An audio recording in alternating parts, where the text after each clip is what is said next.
Welcome back to 5 mods in 5 minutes. First up, we have dynamic Crusader states. Now, Crusader states were a very cool part of Crusader Kings 2, and quite clearly, it's missing in CK3. Well, once again, don't worry, we got great modders adding such features back into the game. To actually form a Crusader state, you will need to hold at least a duchy title and be Catholic, and of course, actually be a part of the Crusade. Then all you will need to do is fully hold a duchy that is owned by the main Crusade's war target. Like in this example, we were on a crusade for Jerusalem, so I took control over the Duchy of Alexandria. Then I had a new decision pop up, giving me some options on what I wanted to actually do with this land. The first option gives the new land your beneficiary, making them independent and giving them the trait Holy Crusader Leader, which is an insane perk with many bonuses, but I won't say them all. Now this is useful to take some land from your enemies and set up a fairly powerful ally near the Holy Lands. Now the next option allows you to take the land for yourself, and everyone doesn't really like this as all the other Crusaders and the Pope will lose some opinion of you, which is fair enough, I suppose. The last option though is probably my favourite. You leave all of your other titles behind to your heirs and take the newly controlled land for yourself. And I think this is a pretty cool option, as you could play as a true holy warrior and try to grow your new realm. And you do get a new trait, Crusader Leader, which is again amazing. Or the last option, you can just leave the land if you don't want it. And I think this is just a great mod to add some flavour to the Crusades.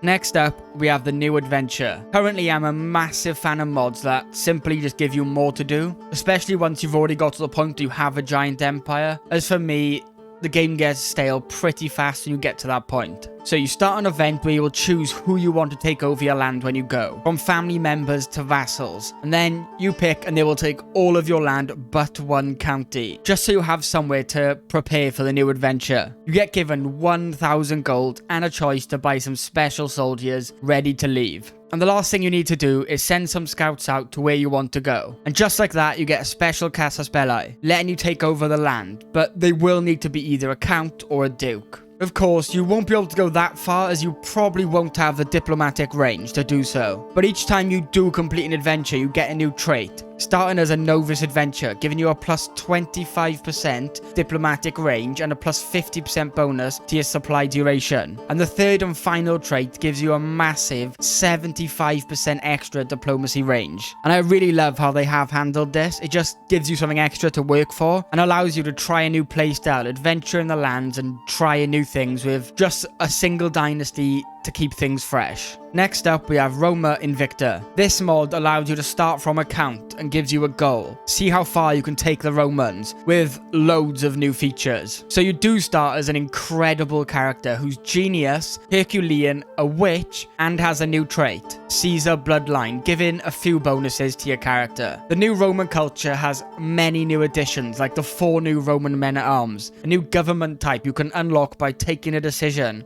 and it moves you to primogeniture.